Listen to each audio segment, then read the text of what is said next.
Hey tribe, I'm so excited to share today's video with you all.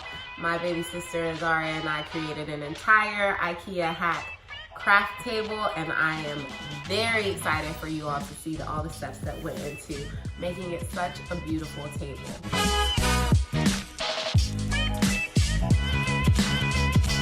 Before we start, please make sure that you subscribe to this channel and like this video.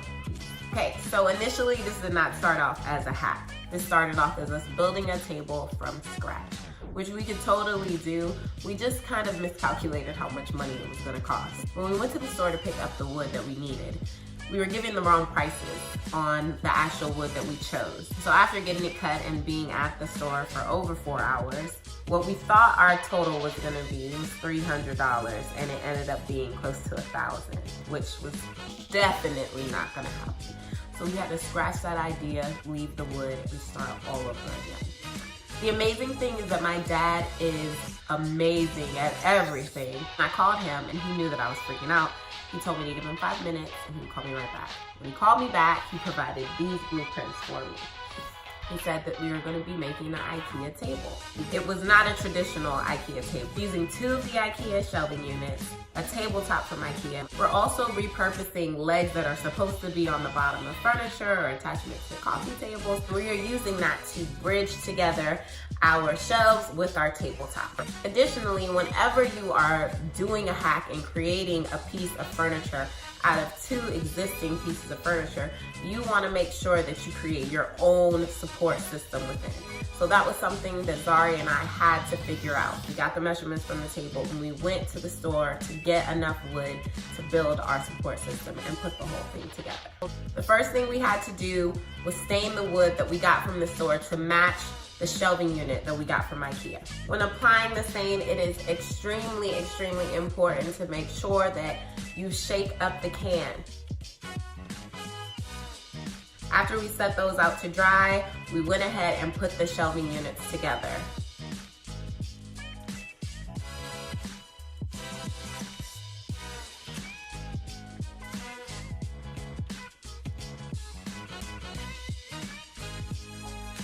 Since these shelving units are the foundation for my table, we had to make sure that the support system that we built would not put too much pressure on the shelving units themselves. So we added wood to support the table weight on top of the shelving and also right underneath of the table. That one extended throughout the entire table, but we did not stain that one because you cannot really see it.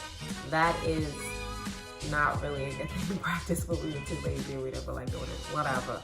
So we had to attach the smaller pieces of wood to our actual shelving unit. We had to make sure not to drill too many holes and make the holes as accurate as possible because we didn't want to ruin the integrity of the wood and how much it could hold up.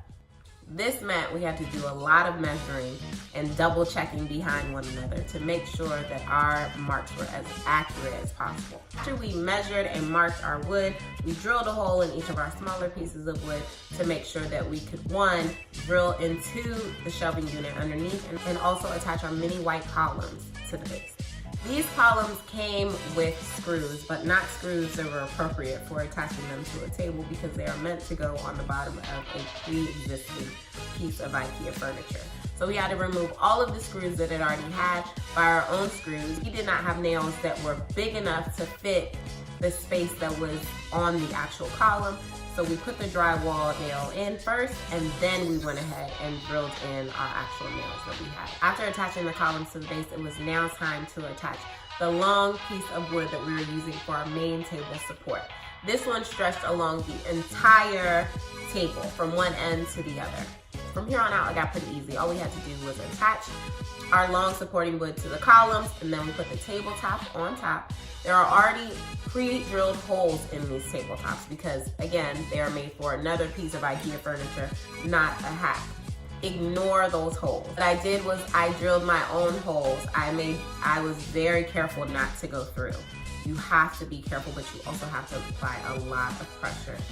You want to go through the entire piece of supporting wood, but you only want to go halfway through the table. You go any further, you will have a mistake like I did the first time, and I'll show you here what happened. You don't want that to happen. I went through.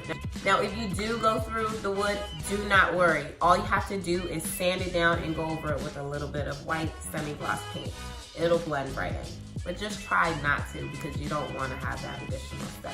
After you drill the hole, now all you want to do is use a 1-inch number 10 nail to drill through the wood and halfway into the tabletop.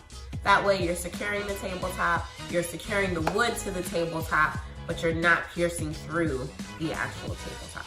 And then that's it. Make sure that you dust off all of the wood particles that come and sweep really nicely. And you've got yourself a table.